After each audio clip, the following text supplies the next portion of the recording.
زراعت کے میں خوش آمدید. شاہزیب جیلانی، وسعت اللہ خان، زرار کھوڑو کا سلام قبول کیجیے. ہمارے ملک میں مسیحی برادری سراپا احتجاج ہے کہ پچھلے سال جڑاں میں جو فساد برپا ہوا اس میں گھر بھی ان کے جلے، گرجا گھر بھی ان کے جلے، لیکن جن لوگوں نے یہ کیا ان میں سے بیشتر چھوڑ دیے گئے ہیں، اور اگر سزا ہوئی ہے تو وہ ایک مسیحی نوجوان کو ہوئی ہے. اس پر ہم پروگرام میں آج اس کا فالو اپ کریں گے. اس کے علاوہ ہمارے ملک میں جو جاسوسی ہوتی ہے شہریوں کی غیر قانونی طور پر، اس حوالے سے نئی انکشافات ہوئے ہیں اس ہفتے. پتہ یہ چلا ہے کہ ہمارے خفیہ ادارے، پاکستان ٹیلی کمیونیکیشن اتھارٹی اور بڑی بڑی ٹیلی کام کمپنیز کس طرح مل کر شہریوں کی جاسوسی کرتے ہیں. اس پر بھی بات ہوگی. لیکن آغاز کرتے ہیں. آج اسلام آباد میں سپریم کورٹ میں ایک اہم سماعت ہوئی ہے. عمومی طور پہ ہم اپنے اس پروگرام میں یہ روز کی جو سماعتیں ہوتی ہیں ان کو ہم وی گیو اٹ اے مس، لیکن آج چونکہ ایک فیصلہ سامنے آیا ہے اور اس کا براہ راست تعلق ہے 8 فروری کے الیکشن سے، اس لیے اس کا ذکر کرنا ضروری ہے.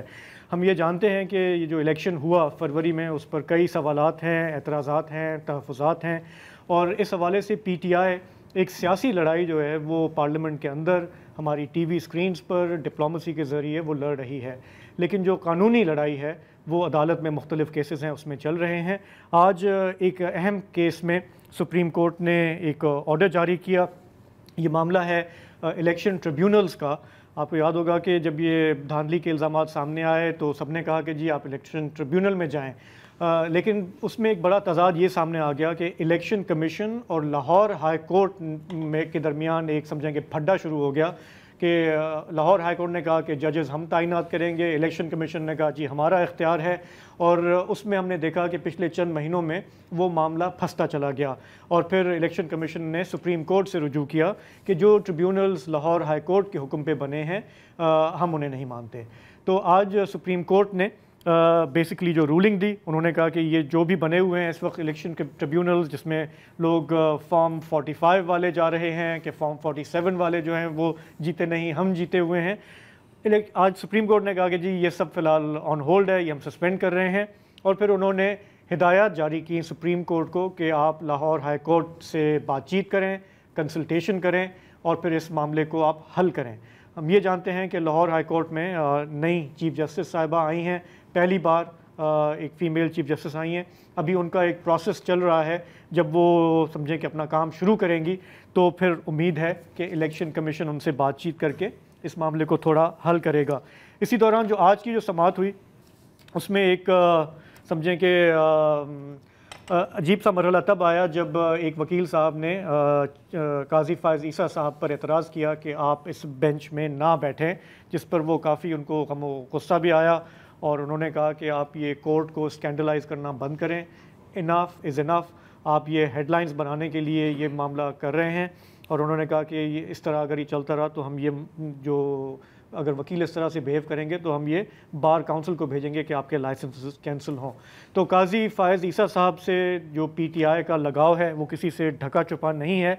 پی ٹی آئی نے آج ایک بیان بھی جاری کیا ہے، اور انہوں نے چیف جسٹس صاحب سے کہا ہے کہ آپ خاموش سہولت کاری ترک کریں، اور یہ جو مینڈیٹ ہمارا چوری ہوا ہے اسے واپس دلانے میں اپنا آپ رول پلے کریں، اور جو مینڈیٹ ہے وہ حقدار لوگوں کو واپس دلائیں. قاضی فائز عیسیٰ صاحب ظاہر ہے کہ وہ یہی کہہ رہے ہیں کہ میں میرٹ پہ ہی چل رہا ہوں، میرٹ پہ ہی کام ہو رہا ہے، یہی بولیں گے. یار یہ ہے نا، یہ اس کو کہتے ہیں لا فیئر. لا فیئر ایک تو ہوتی ہے وار فیئر اور ایک ہوتی ہے لا فیئر. تو یہاں پہ لا فیئر چل رہا ہے ای سی پی اور مختلف بینچز کے بیچ. اب ظاہر ہے کہ یہ کہنا بڑا آسان ہے کہ آپ آپس میں طے کر لیں، لیکن وہ سپریم کورٹ پہنچے ہی اس لیے تھے کیونکہ آپس میں طے نہیں ہو رہا تھا نا. تو it's back to the drawing board. ایک طرح سے آپ کہیں کہ ڈیلے ہوگی. اب دیکھیں کہ کیا ہے، میرا خیال ہے کہ 6 ماہ گزر گئے ہیں. 5واں مہینہ چل رہا ہے. 6 ہونے والی ہے. ہاں ابھی جولائی میں آ گئے نا، فیبروری 8 سے جولائی 8 تقریباً. میرا خیال ہے کہ چلے 5 ماہ 6 ماہ اسی طرح یہ ٹک ٹک بیک اینڈ فورتھ، یہ بال اب تیرے پاس، اب بال میرے پاس، اب بال میں نے گراؤنڈ سے باہر پھینک دیا، پینلٹی ہوگی. یہ کام چلتا رہے گا. سال بھی چل سکتا ہے، 2 سال بھی چل سکتا ہے. ہو سکتا ہے کہ ٹرائیبیونل کا فیصلہ آئے اگلی الیکشن سے کوئی 6 مہینے پہلے کہ جی بالکل یہ سیٹیں آپ کی ہیں، اس وقت آپ نے کیا کرنا ہے. تو بڑا مزیدار گیم ہے. ایک جو چیز جیسے میں نے آئیڈینٹیفائی کیا کہ لاہور ہائی کورٹ کی چیف جسٹس بدل رہے ہیں. جی تو حالانکہ شخصیات پہ یہ ہونا نہیں چاہیے لیکن ہمارے ہاں ہوتا ہے کہ موڈ بدل جاتا ہے کورٹ کا، ہو سکتا ہے کہ زیادہ ریکنسلیٹری ہو جائے. لیکن ایک انٹرسٹنگ چیز میں نے یہ بھی آبزرو کی اس معاملے میں کہ جو ایکویشن ہمیں نظر آ رہی ہے حکومت کی اور الیکشن کمیشن کی، وہ بھی بہت زبردست ہے. کیونکہ حکومت کا اصرار تھا کہ جی کہ ہم ریٹائرڈ ججز لگانا چاہتے ہیں ٹریبیونلز میں، supposedly they are easier to manage, یا ان سے آپ کی ہے نا توقعات زیادہ ہوتی ہیں، حالانکہ وہ کہتے ہیں کہ نہیں وہ بھی ویسے ہی کام لوگ کہتے ہیں ہے نا. تو بیچ میں آپ کو یاد ہوگا کہ ایک آرڈیننس آیا تھا جو قائم مقام صدر یوسف رضا گیلانی صاحب نے جاری کیا تھا، وہ اسی حوالے سے تھا کہ الیکشن کمیشن جو ہے وہ ریٹائرڈ ججز کو لگا سکتا ہے. تو جو الیکشن کمیشن کی پوزیشن ہے اس کو فلی بیک کر رہی ہے گورنمنٹ، ٹھیک ہے، وہ سمجھ میں آتا ہے کیوں، ٹھیک ہے نا، بنتا ہے یار. اب اس سے زیادہ ہم نہیں کہہ سکتے کچھ. لیکن سپریم کورٹ میں جب معاملہ آیا ہے تو مجھے یہ اپروچ نظر آئی ہے قاضی فائز صاحب کی کہ وہ بہت زیادہ انوالو نہیں ہونا چاہ رہے معاملوں میں. ہی کیپ سیئنگ کہ ہم یہ پارلیمنٹ کا کام ہم نہیں کریں گے، فلاں کا کام ہم نہیں کریں گے. سو ابھی بھی انہوں نے، آپ کی بات صحیح ہے کہ بال واپس ان کے کورٹ میں بھیج دیا ہے کہ sort it and come back. اچھا ایک چیز انہوں نے کی، انہوں نے ڈسپوز آف نہیں کیا. انہوں نے کہا یہ زیر التوا ہے کیس، مطلب یہ میرے ٹیبل پہ پڑا ہے، آپ جائیں آپس میں بات چیت کریں، سارٹ آؤٹ کریں and then come back and report it. لیکن جو ماحول ہے اب، اچھا لاہور ہائی کورٹ کی بات الگ کرتے ہیں، لیکن جو ماحول ہے اس میں کوئی چیز سارٹ آؤٹ ہوتے ہوئے نہیں نظر آتی نا. کیونکہ اب دیکھیں ہم کسی چیز کو آئسولیشن میں تو نہیں دیکھ سکتے نا. یہاں پر پوری ایک گیم چل رہی ہے، پیراڈائم شفٹ نہیں ہو سکتا یہ نا، یہ مسئلہ یہ ہے. تو جو چیز چل رہی ہے میرا خیال ہے ویسے ہی چلے گی. اور جہاں تک لاہور ہائی کورٹ کی بات ہے کہ یقیناً ایسا ہوتا ہے، اور آئی مین یہ تو اب کوئی ڈھکی چھپی بات تو نہیں ہے نا. اب جب وہ بات کرتے ہیں کہ جی لائک مائنڈیڈ بینچز کی اور لارجر بینچز کی، تو ظاہر ہے کہ جو انڈیویجول رائے ہوتی ہے ججز کی وہ ایک بڑا فیکٹر ہوتا ہے. ابھی جو نئی آئی ہیں چیف جسٹس صاحبہ لاہور ہائی کورٹ میں، تو ان کے لیے بھی ایک اپ ہل ٹاسک ہے. ایک تو کیونکہ فیمیل ہے ایک بوائز کلب میں، دوسرا کہ 2 سینئر ججز جو سینئر موسٹ ججز ہیں ان کو سپرسیڈ کر کے ان کو اپوائنٹ کیا گیا ہے. تو انٹرنل فرکشن بھی ہونی ہے لاہور ہائی کورٹ میں. It is entirely possible and entirely likely. چلیں تو کوئی بہت جلد فیصلہ میں نے نہیں خیال کہ آپ ایکسپیکٹ کریں اس کے اوپر. ہم دیکھیں گے، لازم ہے کہ ہم دیکھیں گے. فی الحال ایک بریک لیں گے، واپس آئیں گے تو بات کریں گے جاسوسی کے آلات کی اور ٹیکنالوجی کی، کہ آپ کی کوئی بھی بات کسی سے ڈھکی چھپی نہیں ہے.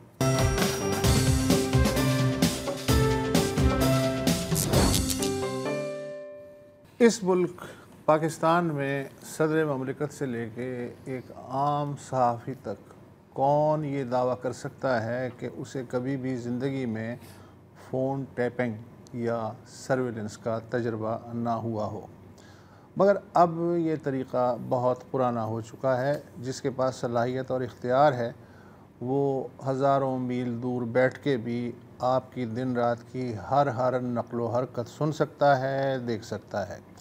پرانے لوگ کہتے تھے کہ چونکہ یہ نجی رازداری کا معاملہ ہے لہٰذا کسی کا فون سننے کے لیے متعلقہ عدالتی اجازت کی ضرورت ہے.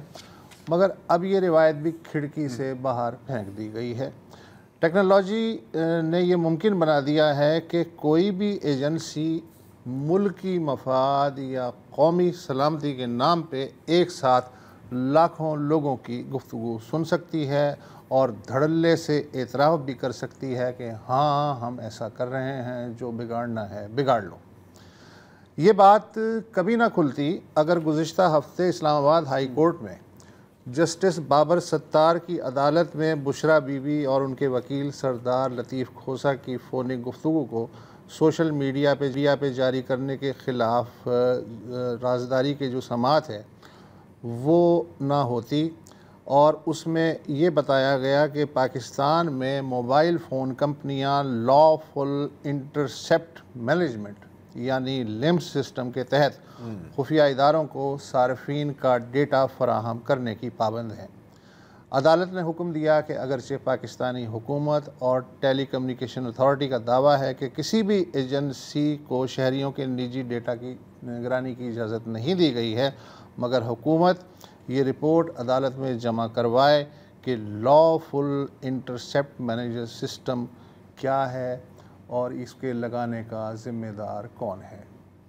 یہ جو ہے اب مجھے نہیں پتا کہ باقی چینلوں پہ اس پہ کس طرح کی گفتگو ہوئی ہے، لیکن یہ بات اپنی جگہ موجود ہے کہ بظاہر جو ہے یہ جو سسٹم ہوتے ہیں اس طرح کے، ان کا مقصد یہ ہوتا ہے کہ جی دہشت گردی اور جو دیگر جرائم ہیں ان کے خلاف جنگ میں ریاستی اداروں کی مدد کے لیے یہ ضروری ہے. مگر اس نظام کی مدد سے کوئی بھی متعلقہ ادارہ کسی بھی صارف کی phone calls, S M S اور باقی ایکٹیویٹیز کی نگرانی کر سکتا ہے. اچھا یہ بی بی سی کے روحان احمد ہیں، ان کی بڑی اچھی رپورٹ ہے اس پہ بی بی سی کی ویب سائٹ پہ. انہوں نے ٹیلی کام کمپنی کے نمائندوں سے بھی بات کی. اب ظاہر ہے کوئی نام تو اپنا نہیں بتائے گا، شناخت تو نہیں بتائے گا، لیکن انہوں نے کہا جی پی ٹی اے، اچھا یہ بھی پہلی بار انکشاف ہوا کہ پی ٹی اے اس شرط پہ لائسنس جاری کرتی ہے کہ کمپنی نہ صرف لمز سسٹم نصب کرے گی تاکہ قانون نافذ کرنے والے اداروں کو اس تک رسائی دے، بلکہ ان اداروں کو کنیکٹیوٹی سینٹر تک رسائی دی جائے گی اور ایگریگیٹ 2% صارفین جو کہ اس وقت تقریباً 40 لاکھ صارفین بنتے ہیں ان تک عملاً رسائی حاصل ہے ہماری ایجنسیوں اور متعلقہ اداروں کو. اور پی ٹی اے کی ہدایت کے مطابق ٹیلی کام کمپنیاں یہ سسٹم متعلقہ اداروں کی مرضی کے مقام پہ نصب کرتی ہیں، جسے سرویلنس سینٹر کا نام اس فیصلے میں دیا گیا ہے. تو یہ تو کھلا کام ہے. اچھا اب دیکھ جی نہیں، میں یہ کہتا کہ یہ ہمارا کوئی واحد ملک نہیں ہے، میں اب بہت سارے ملکوں میں یہ اس طرح سرویلنس ہوتی ہے. اب فورن انٹیلیجنس ایجنسیز کی بات کر لیں تو وہ ٹیررزم کے لحاظ سے، سیکیورٹی کے لحاظ سے وہ کرتے ہیں، لیکن وہاں پہ جتنا ہماری معلومات ہے ایک سسٹم ہوتا ہے چیک اینڈ بیلنس کا، کہ ایسا نہیں ہے کہ میں کسی انٹیلیجنس ایجنسی کا بندہ ہوں، مجھے آپ پر غصہ ہے، مجھے آپ کو بلیک میل کرنا ہے، میں نے آپ کی چیزیں نکال لی اور پھر میں آپ کو بولوں گا یہ کام کرو ورنہ میں یہ لیک کر دوں گا. طریقہ کار یہ ہوتا ہے کہ آپ کو دوسری برانچ، مطلب یوزلی کسی جج سے آپ کو اس کا وارنٹ لینا ہوتا ہے، آپ کو بتانا ہوتا ہے جج کو کہ دیکھیں یہ بندہ ہے، اس کی یہ حرکتیں ہیں، ہمیں خدشہ ہے کہ یہ کہیں پہ بم دھماکہ کرنے والا ہے، ہمیں اس کو مانیٹر کرنا ہے. جج آپ کو اجازت دیتا ہے اور یوزلی وہ ٹائم بارڈ ہوتی ہے کہ آپ 6 مہینے کریں گے، 3 مہینے کریں گے یا کریں گے، آپ کو ایکسٹینڈ کرنا ہوگا، دوبارہ واپس جانا ہوگا. ایگزیکٹلی یہی بات جو آپ نے کہی ہے یہ جسٹس بابر ستار نے بھی پوچھی سرکاری وکلاء سے کہ بھائی صاحب یہ بتائیے کہ کس قانون کے تحت. تو انہوں نے یہ کہا کہ investigation for fair trial act ہے 2013 کا، اس کے تحت یہ سب ہو رہا ہے، جبکہ اس ایکٹ میں لکھا ہوا ہے کہ کسی بھی شخص کی نگرانی کے لیے ہائی کورٹ کے جج کی اجازت ضروری ہے. اچھا ہائی کورٹ کی جج کی اجازت، ابھی میری بات ہو رہی تھی، کل ہی میری بات ہو رہی تھی ایک فارمر سرونگ سیکیورٹی آفیشل کے ساتھ. تو پہلے تو انہوں نے مجھے پوری ہسٹری بتائی کہ یار اتنا مشکل پروسیس ہوتی ہے. ایک زمانے میں تو کہتے تھے کہ یار ہم بگ لگاتے تھے جب یہ موبائل فون کا زمانہ نہیں تھا، پھر like it's a very difficult very cumbersome process, تو اس کو یقیناً بہتر کرنے کی ضرورت ہے. لیکن اس لائک پروسیس کا ایک مقصد بھی ہوتا ہے. اب یہ جو آپ بات کر رہے ہیں نا کہ یار آپ کو جج سے پرمیشن چاہیے، یہ صرف یہ نہیں ہے کہ کوئی اوور سائٹ ہو، یار کہ میں انٹیلیجنس کا بندہ ہوں، میں کہتا ہوں یار مجھے شاہ زیب کا فون ٹیپ کرنا ہے، وسعت اللہ خان جج ہیں، جسٹس وسعت اللہ خان میرے سے پوچھتے ہیں کہ یار کیوں، ثبوت دو.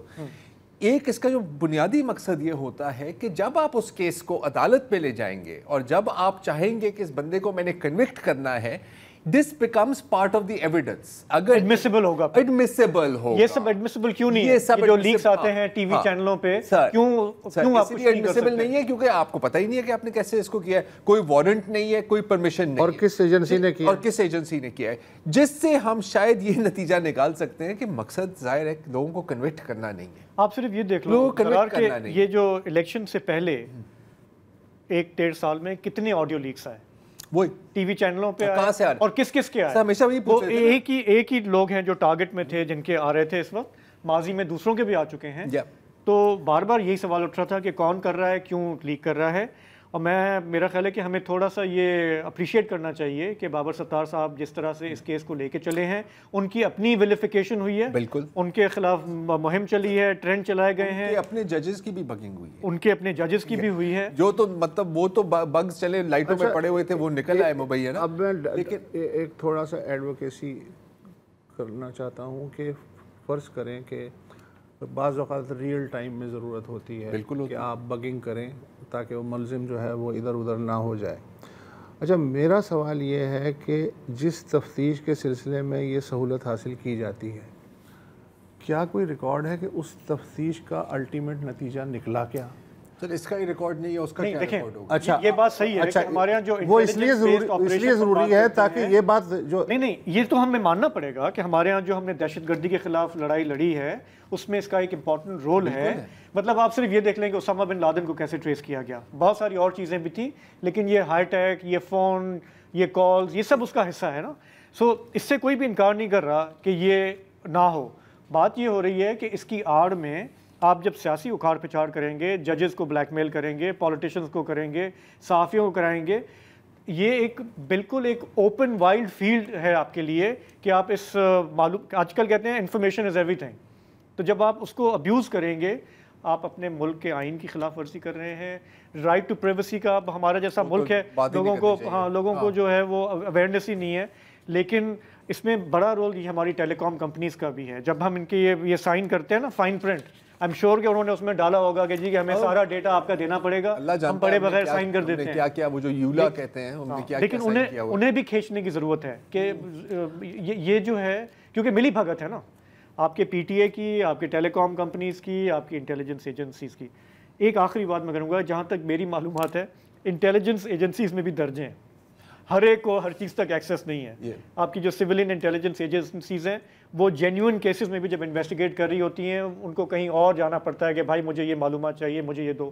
اگلے پوچھتے ہیں کیوں، آپ کو کیوں دیں، یہ ہمارا سسٹم ہے. آپس میں انٹیلیجنس ایجنسیز کی بھی ایک کھینچاتانی ہوتی ہے. لیکن بات وہی کہ جس کے پاس سب سے زیادہ ایکسیس ہے، ریسورسز ہے، ابیوز بھی سب سے زیادہ وہی کرتا ہے. اور میرا خیال ہے کہ یہ بابر ستار صاحب جس طرح اس کیس کو لے کے چل رہے ہیں، اس کا ہمیں کوئی نہ کوئی نتیجہ نکالنا ہوگا کہ ہم چاہے لیجسلیشن کرنی پڑے، چاہے کچھ اور کرنا پڑے. یہ اس طرح سے آپ ایک جو ہے نا ایک ڈسٹوپین سرویلنس اسٹیٹ بنا کے ملک کو نہیں چلا سکتے. دیکھیں سرویلنس اسٹیٹ آپ بے شک بنا دیں اگر اس کا کوئی فائدہ آپ دکھا رہے ہیں، رائٹ. ابھی again I am sorry to be cynical about it. آپ کی جو بات ہے کہ کیا نتیجہ ملا ہے نا، اس سے یہ کم از کم ہوگا کہ یار آپ نے جو ہے کہ جس کا فون ٹیپنگ کی یا سرویلنس کیا وہ کوئی عام شہری نہیں ہے. نتیجہ اس لیے ضروری ہے سامنے آنا. اب یہاں پر یہی نا بات ہے نا کہ یہاں پر اوور سائٹ کی بات آتی ہے نا، یہاں پر اوور سائٹ کی جب ہمیں اصل معاملہ ہی اچانک سے پتہ چلتا ہے تو اوور سائٹ کہاں سے آئے گی. یہ اب دیکھو، اب یہ اگین اب یہ جو پوائنٹ ہے ہمیں پتہ ہی چلا ہے ایک اور کیس کی طرف سے، اس نے کہا کہ جی حادثاتی طور پہ پتہ چلا ہے. اچھا ہمیں نہیں پتہ یہ کب سے چل رہا ہے، ٹھیک ہے. اب ہم ایک اندازہ لگا سکتے ہیں کہ یہ آڈیو لیکس اور یہ جو ساری جبھی بھی آتی تھی تو ایک سوال یہ بھی پوچھا جاتا تھا کہیں یہ آڈیو لیکس کیس ہی ہے نا، وہی میں کہہ رہا ہوں. نہیں وہ پتہ ہے، میں کہہ رہا ہوں جب یہ ایک ایولانچ آیا تھا نا، ہر دن دو لیک ہر دن سرخیاں بنتی تھی، تو جو جتنے سوالات پوچھے جاتے تھے ان میں سے ایک سوال یہ بھی ہوتا تھا کہ یار یہ کہاں سے آئے. تو اب آپ کو کم از کم یہ تو پتہ لگ جاتا ہے کہ کہاں سے آئے. ضروری نہیں ہے کہ پی ایم ہاؤس کے اندر بگنگ ہے، آپ صرف فون کو کر سکتے ہیں. اگین جو انٹیلیجنس بیسڈ آپریشنز ہیں، یقیناً اس طرح کی انٹیلیجنس بھی آپ نے انٹرسیپٹ کی، یہ ایک بہت بڑا پارٹ ہے آف انٹیلیجنس گیدرنگ، اور ان کی بیسس پر آپ نے آئی بی او کیا. سوال یہ بنتا ہے کہ اس کو آپ استعمال کر رہے ہیں کس پر اور کس مقصد سے. سوال صرف یہ بنتا ہے کیونکہ جو ہمیں نظر آتا ہے کہ زیادہ تر اس طرح کی جبھی بھی کوئی انٹرسیپشن پاور آپ دیں تو وہ پولیٹیکل اپوننٹس یا پولیٹیکل انجینئرنگ. اور یہ بھی طے نہیں ہے کہ استعمال کرنے کے بعد جب پرپز آپ کا حاصل ہو گیا وہ ڈیٹا ڈیلیٹ کیا جاتا ہے یا وہ مستقل ریکارڈ میں. اچھا یہ ملک ہے جس میں نادرا کے ریکارڈ لیک ہوئے ہیں کہ جو فائلیں کے ریکارڈ لیک ہوئے ہیں وہ مینٹین ہوتی ہیں، وہ پاس آن ہوتی ہیں، آفیسر بدل جاتا ہے لیکن وہ فائلیں مینٹین ہوتی ہیں. تو ہمارے یہاں اگین فائلیں وائرل ہو جاتی ہیں. آپ کے یہاں ڈیٹا پروٹیکشن لا کی بھی ضرورت ہے، کوئی نہیں ٹھیک ہے نا، کچھ ہمارے یہاں ہے ہی نہیں. آخری بات جو آپ نے کہا نا کہ یہ معلومات کتنی یوزفل ہوتی ہیں، صرف یہ ذہن میں رکھیں اس وقت سیف سٹی بنائے جا رہے ہیں نا، کیمراز انسٹال کیے جا رہے ہیں، بڑے بڑے شہروں میں ہو گئے ہیں، کراچی میں بھی یہ کرنے والے ہیں. چائنا سے ہم بڑے انسپائرڈ ہیں، لیکن آپ کو پتہ ہے جب بڑے بڑے کرائمز ہوتے ہیں تو وہ کیمرے کام نہیں کر رہے ہوتے. ٹھیک ہے. اچھا اور چائنا میں اگین دیکھیں سرویلنس اسٹیٹ کی آپ نے بات کی نا کہ سرویلنس اسٹیٹ نہ بناؤ. چائنا سرویلنس اسٹیٹ ہے لیکن کرائم اور ٹیررزم کو 100% کنٹرول کیا ہوا ہے تقریباً. تو یہ کر دو تو بے شک کر لو سرویل، لیکن یہ نہیں کرنا، یہی مسئلہ ہے. چلیں اس موضوع کو ہم یہیں پہ چھوڑتے ہیں، ایک بریک لیں گے، واپس آئیں گے تو بات کریں گے جڑاں والا سانحے کی اور اس کا ذرا فالو اپ کریں گے.